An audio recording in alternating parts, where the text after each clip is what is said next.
Hello math people and welcome back to ISO Today we're going to talk about transformation of trig functions. What ISO? Before we begin talking about trig functions, let's review what we know already from previous sections and previous videos about the transformation of just regular functions. If I'm saying here that g of x is nothing more than f of x multiplied by a factor of c, then what this ends up being, if you remember from previous, that ends up being a vertical stretch. If the value of c is greater than 1, it's going to be a stretch. If the value of c in this case is between 0 and 1, then you actually have a vertical compression. But essentially multiplying the output, remember this is multiplying the output by a factor of c, gives me a vertical stretch. Here, in the next one, it says g of x is f of x plus c. Here I'm adding to the output. And again, I'm still messing with the output, so the output ends up being, it's going to affect the graph vertically, but in this case it's going to be a vertical shift. And it's going to be a shift by, either in this case it's going to be up by a factor of c units. So I'm going to move up c units, obviously if it's minus c, then I'm going to be moving down c units. Now in this case I have g of x is f of quantity x minus b. Now you notice in this context I am messing with the input. Whenever I mess with the input, I'm going to have something, the graph is going to be shifted, or the graph is going to be affected horizontally. So this ends up being a horizontal shift. And remember, I mess with the input, it goes against the intuition. This minus b actually shifts it horizontally to the right. Horizontally to the right by b units. Again, if this was x plus b, then it'd be a horizontal shift to the left by b units. So now when we talk about the negation here, the negative signs, here I got g of x equals negative f of x. This ends up being a reflection. And more importantly, it is a reflection through the horizontal axis. So this is going to be a reflection through the horizontal, while this one, g of x is equal to f of a negative x, ends up being a reflection through the vertical axis. And this last one is f of c times x, and so I'm messing with the input, so obviously it's going to affect the graph horizontally, and this ends up being a horizontal stretch or compression depending on the value of c. If c is greater than 1, then it's actually going to be a horizontal compression, because remember it goes against my intuition. Or if the c value is between 0 and 1, then it's going to be a horizontal stretch. So these are just a quick review that we need to draw upon when we get to the trig transformations.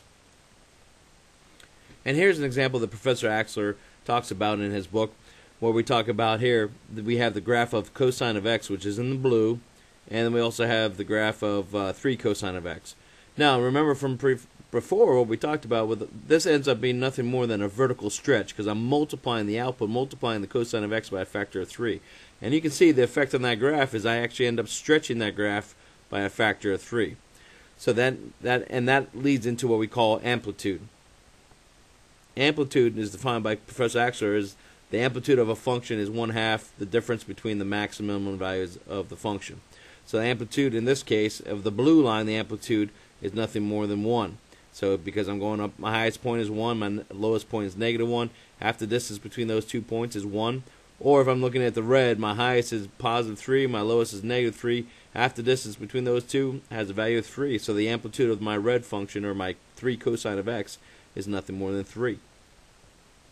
And then Professor Axler talks about in terms of, here we have an example of a vertical shift. I have 3 plus cosine of x, which is here in the blue.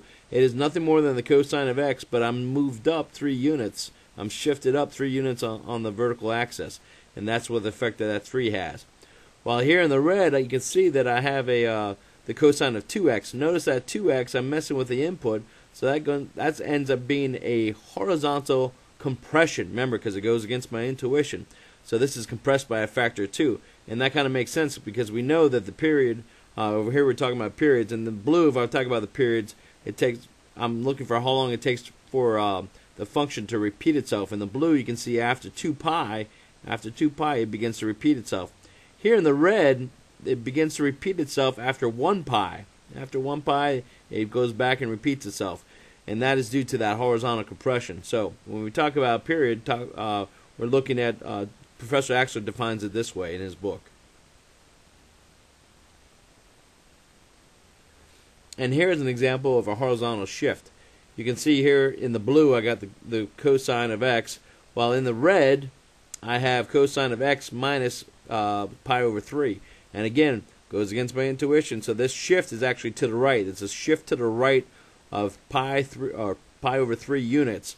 So my blue graph is shifted over to the right by a factor, or not factor, but by a quantity of pi over 3, and it just repeats itself through there. So that's an example of a phase shift, and it's nothing more phase shift. It can be synonymous with essentially a horizontal shift. Now, if we can summarizing this all up, we can see that for any period function, the amplitude is half the distance between the maximum and minimum value, if they exist, while the period is the smallest time needed for the function to execute one complete cycle. As we know from the sine and cosine, it takes 2 pi in order for the function to begin repeating itself, and that makes sense on my unit circle. Remember, to go around to begin repeating itself, it goes around the circle 2 pi, and then all the functions of sine and cosine begin to repeat itself. So that kind of makes sense on the unit circle as well.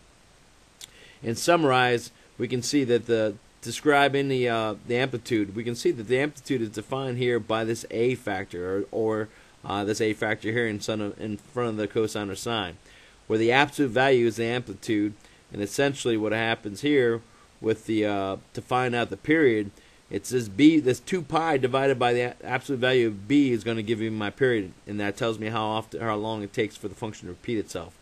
And if I mess here, all this simply says is if I add a plus h or a minus h into the input here, then I'm going to end up having a horizontal shift, and it's going to be shifted over by that distance h, that value that I put into there.